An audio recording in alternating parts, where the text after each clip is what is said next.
Almost 200 climbers are trapped on Mount Everest when the Nepalese earthquake strikes. Whoa, inside! 18 people die on the mountain. Keep down! Under the table! Keep down! But some have a miraculous escape. Must be an earthquake. I'm one of the survivors. This is the story of what happened to me on Everest and what I found in the country below.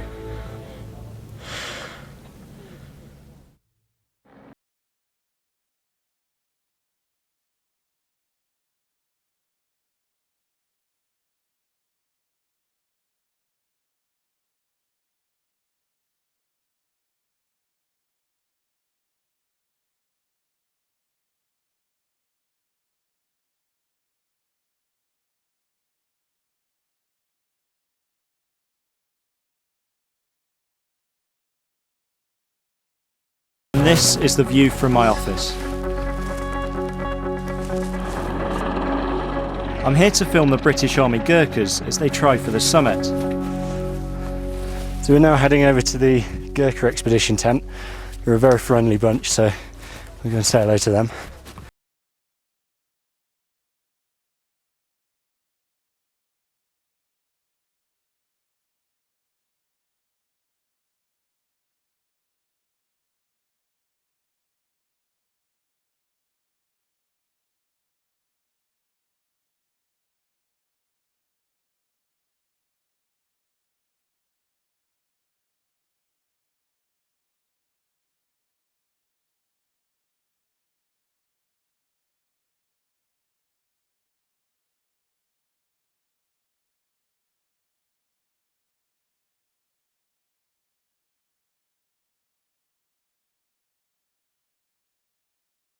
Of Afghanistan, but climbing Everest is still daunting. That challenge and this challenge is different. So there is challenge here. It's not fun climbing, top of the world. I mean, when you sit and look at it from your tent door for the last 2 days, It gets bigger, doesn't it?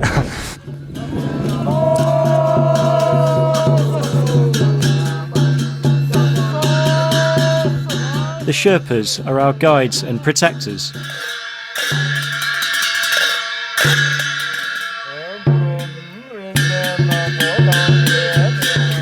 Among them is Kumar, one of the most popular on the mountain. I had no idea that you were a barber as well. The camp barber, Tenzing. So how often do you do this? And his customer, Pasang Temba. All three will be dead within days. I'll leave them to it, I think.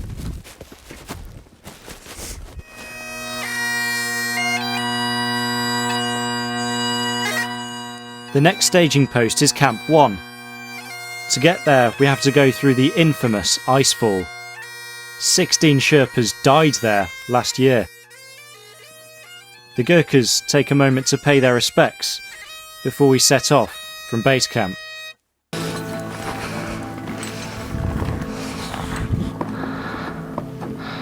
It's a 7-hour climb through a glacier riven with crevasses. The towers of ice are constantly moving.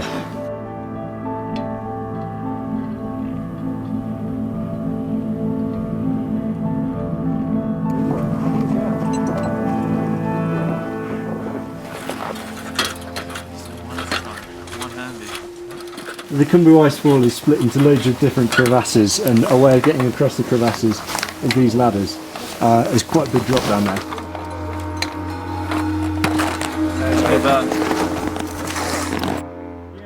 We get out of the icefall just in time. We're arriving at Camp 1 when the earthquake hits. Back at base camp, this is what happens. The ground is shaking. An avalanche destroys much of the camp. Yeah, look. Whoa, inside. Oh, shit. Oh, keep down. Under the table. Close the door. Close the door. Oh my god. Okay, it's gone. It's gone? Oh my god. You okay, Danny? Yeah, I'm okay. I'm fine. You okay? Everybody's okay. Yeah, Okay. Let's hope You're everything's good. okay. That's big. So many people came on today. I know. Now, What was that? Was that an earthquake? Yeah. Must have been an It must be. earthquake. Oh my god.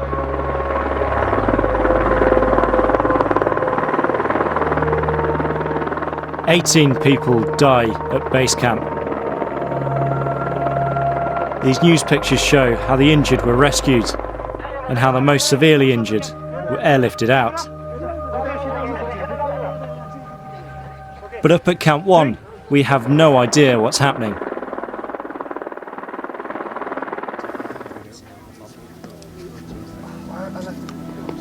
The avalanche has cut us off from the rest of the world. It sounded not like a avalanche that I know of.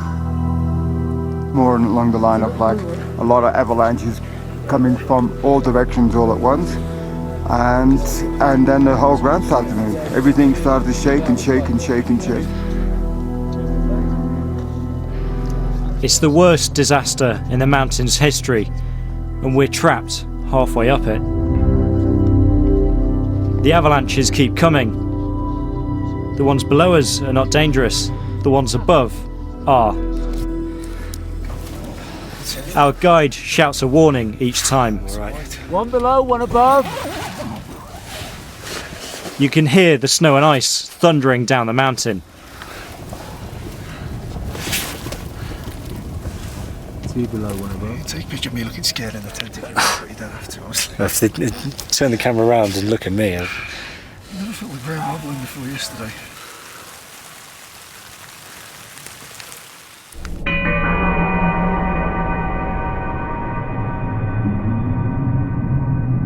Camp 1 is always dangerous. It's so prone to avalanches, you only stay for 18 hours on a good day. Almost everybody thinks we're going to die. We try and carry on as normal. How many guests do you have left? We have one full and one part. We're fine. Yeah, thank you, Tunde. Our Sherpas help keep us all alive. We're surrounded by 3 of the world's tallest mountains. We have no way out, and food supplies are running low. What does that say? We're going to stuck up here for 4 days, like. I was going to say eat my shoes, but you can't eat these. Water is vital at altitude, and the precious gas to boil snow is running out.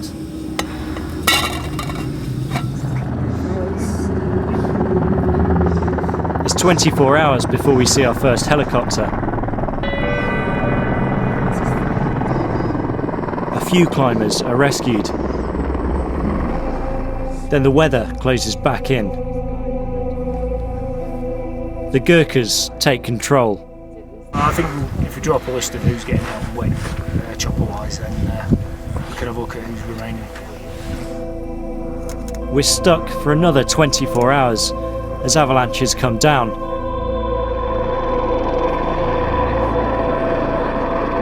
Then another helicopter gets through. I'm on my way.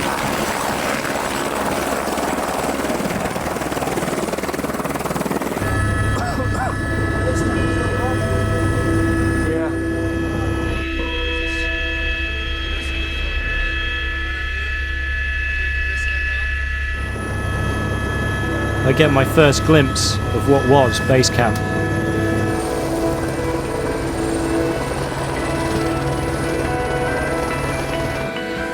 It's unrecognisable from what we left behind. Amongst the random objects strewn down the mountainside is an old sofa. It allows me a moment's rest.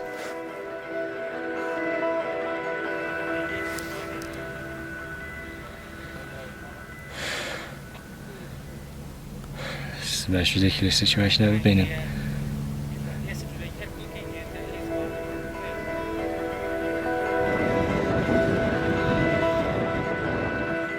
The area where the Gurkhas had left their tents has been wiped out. Those near it are either dead or injured. We just knew how bad it was because we looked over to the Gurkha camp and it was flat. There was nothing, it was just nothing. And I came back to the camp and found the guys. A couple of them were still alive, but they were really bad. My tent was also directly in the path of the avalanche. If I'd been at base camp, I would have been killed. That was my tent. I would have been so dead. But still, the enormity of the event is only just sinking in. I had global news on to me. I said, I think the flying into Kathmandu today. But because of course it's like, you know, the #1 story all over the world kind of thing. Yeah. Then it's my turn to leave Everest. Yeah. Yes, I'm going to send Tom now, and I'm going to send the bags. Okay, cheers. The bodies of the climbers are covered with orange tents. It's the last thing I see before I leave. Among them, Sherpas Kumar, Pasang Temba and Tenzing. Away from the mountain, the devastation is far worse. More than 8,000 people have died.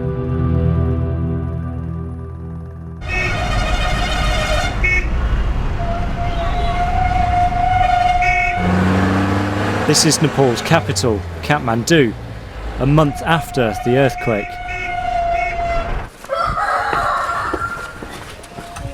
Namaste. I've come to meet Tenzing's family. Chiri. Prima. Their father started work as a Sherpa on Everest just 2 years ago. Tell me about Tenzing. What was he like as a person? काम राम्रो गर्छ सबै के ठीक बानी राम्रै छ सबै छ अनि अब के गर्नु अब त्यस्तो भयो यसको मनमा त्यस्तो थियो हामी नि यसरी दुःख गरेर कामेर हामी नि अब जग्गा किन्छु अरु जस्तै अब साथीहरु जस्तै अब भन्छ नि अनि हामी नि यहाँ यसरी बस्नु पर्छ अब मतलब मरेको अब मर्यो भने त अब छैन मरेकै उ भने म त आउँछ होला मात्रै लाग्छ आउँछ होला मात्रै लाग्छ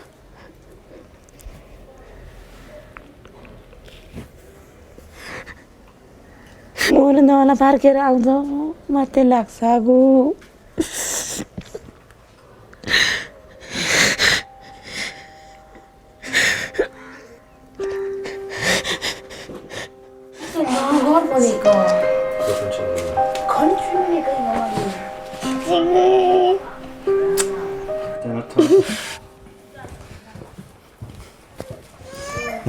Nice there.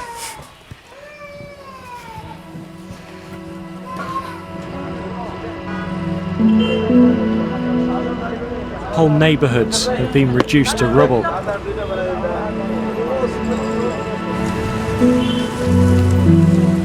Everywhere you go, you meet victims of the earthquake.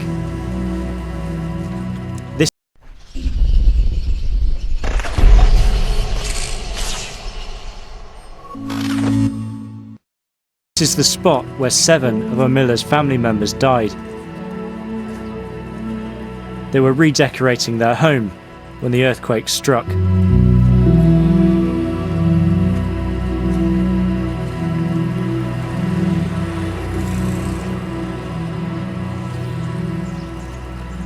This is, I believe, the first time they've been back to the site where their family lived. It's not exactly going to be easy for them.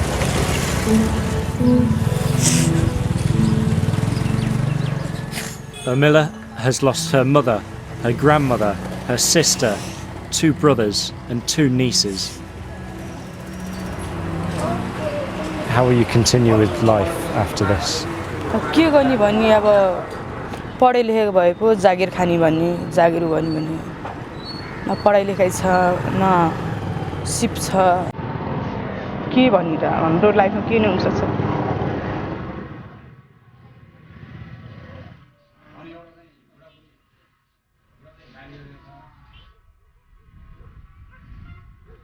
The buildings still standing are often dangerous. Hundreds have taken refuge on this golf course.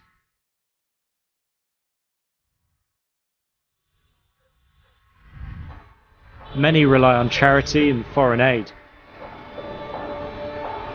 We need help. We have two babies. I have one job. We need food. These people have lost so much, but they retain their hospitality.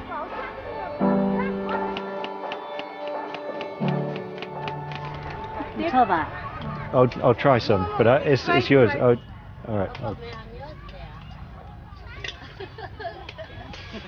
Thanks. So even after everything that's happened, their generosity is unbelievable. Just offering me food, and these guys have got to stay in tents, and they're still trying to help me out.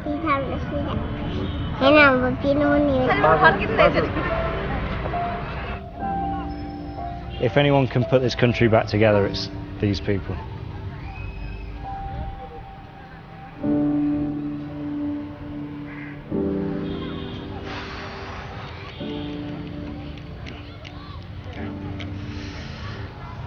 I'm normally pretty good with words, but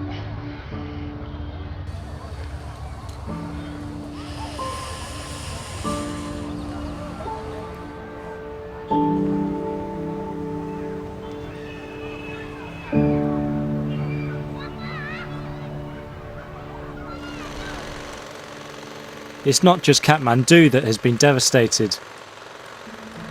Much of the country is in ruins.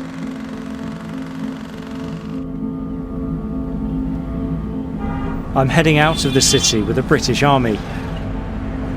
We drive with Govinda, one of the Gurkhas who helped me on the mountain.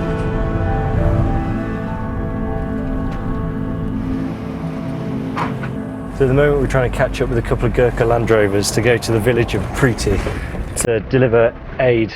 It's the first time aid's been delivered in this particular place. We're heading to a remote region which was hit by a massive aftershock. It's a grueling 48-hour journey. Every town and village along the way has been severely damaged. This is the town of Juri, and as we drove up, every single house we saw has been either destroyed or cracked to a point of being condemned. It's painfully slow going for our aid convoy. At the moment, they've got a flat tyre, and they're doing what the locals seem to do best, is repairing on the move.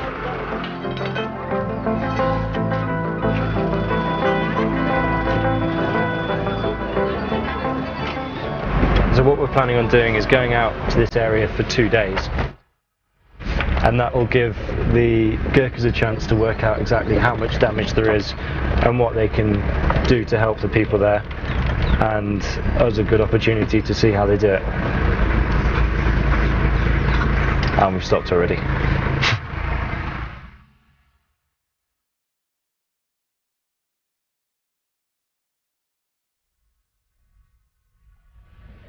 We've come off the cobbled road now, and we're into quite sort of heavy, weathered lumps and bumps.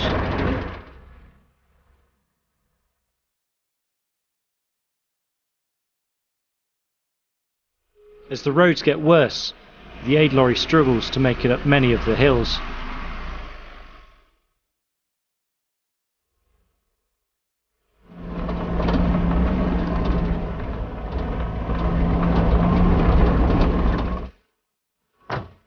We're just taking a quick break here, and we've noticed just around this corner there's a school. You can see all the blackboards in the corner and the school benches all out on the side.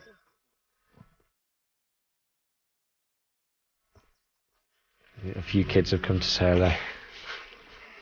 You can see where the roof is all collapsed over there and all the walls caved in everywhere. There's still all the textbooks and bits of maths paper and all sorts lying in there. More than 1 million pupils have had their classrooms wrecked. There's 8 classes in this school, so how are they going to teach 8 different groups of people? I'm not sure. That's it. 2 benches in a tent.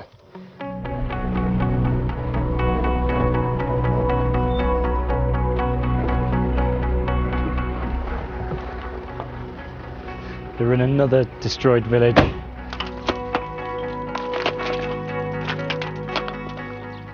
Slowly trying to demolish their homes so they can start again from scratch and use the building materials that they've got left.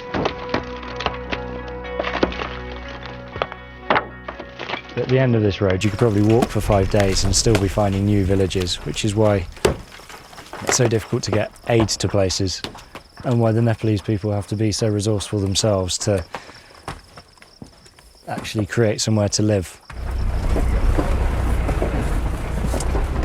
We've been travelling for 2 days and we've scarcely seen an undamaged building. There seems to be another problem around every corner.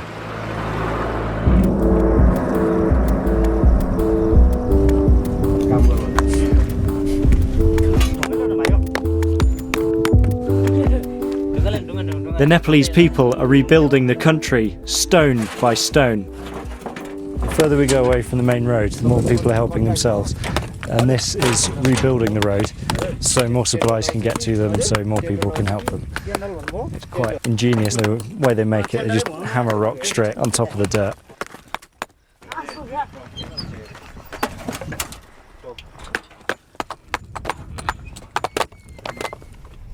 Although we actually have to get past because the British Army camp is just down there, so we've got to see if we can get through.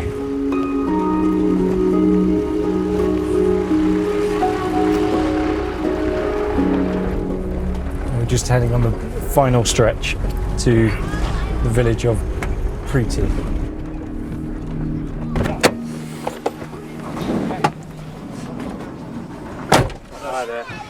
Welcome to Preeti. Staff Sergeant Preeti. Preeti. Is in Preeti. Staff Sergeant Preeti. Yeah. Okay. What I've been doing is, first of all, visiting the welfare pensioners, service pensioners, and the serving personnel. So they're former and serving Gurkhas? Yes, yeah. yes. Visiting their houses and assessing the damage in their building and just checking if they are okay. On top of that, they've been building this temporary structure. We're going to donate that to the school as 2 classrooms. The building is also being used to show the villagers how to construct their own shelters. Obviously, you already seen how resourceful the Nepalese people are. If they see, then they will copy very easily. The old school is too dangerous to use. These buildings will get pupils back in the classroom. Every day, 2 or 3 shock are coming, and they are very much terrified, they are very much afraid. And we only console the students, make them enjoy and forget the fear in their mind and restart their study.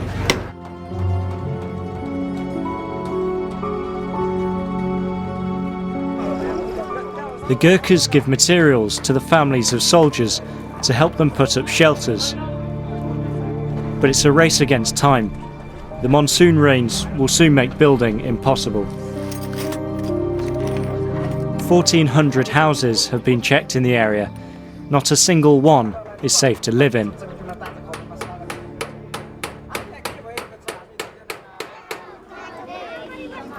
Another 6 classrooms will still be needed for all these pupils.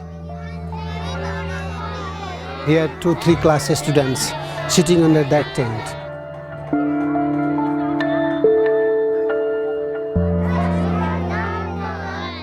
The Gurkhas are moving on to another remote village, and so am I. I'm still haunted by Everest.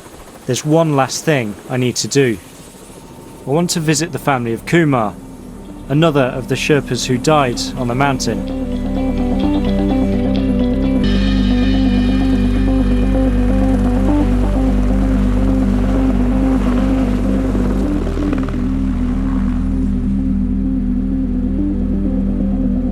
I feel apprehensive. I can't stop thinking it should be Kumar returning home, rather than me. Kumar's widow, Pancha, is waiting to greet me. Namaste. Namaste.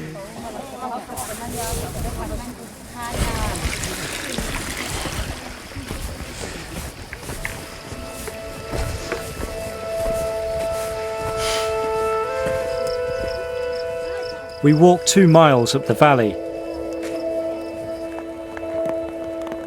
Her home is perched on a hillside. It's a different world from Everest. This is somewhere Westerners almost never come.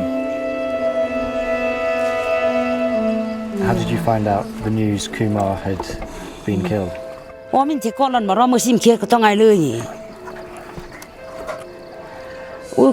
Gas mateo dolo lo mi tu ti ma u khora che con nam lo cha sia ke dung sem tuk durwa mi no u mo lo ni chati.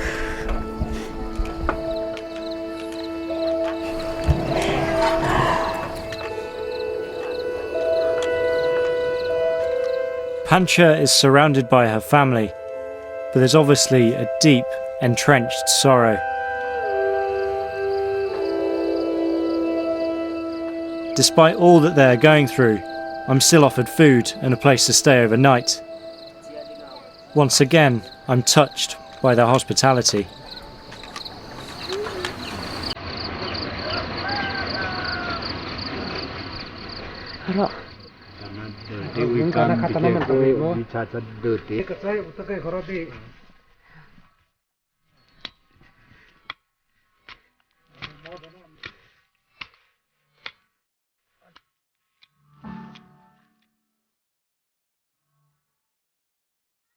You spend time with the Sherpas on the mountain, but you never quite know where they come from, their families. They're just, you know, a friendly face that wakes you up in the morning and takes you up the hill. But coming out here and seeing, you know, where they live, what they left behind, and what they were risking by helping Westerners get to the top of the mountains, quite poignant. They're leaving all of this behind, and you never quite appreciate that until you get there. My time in Nepal has come to an end. I escaped death on Everest, but many here weren't so lucky.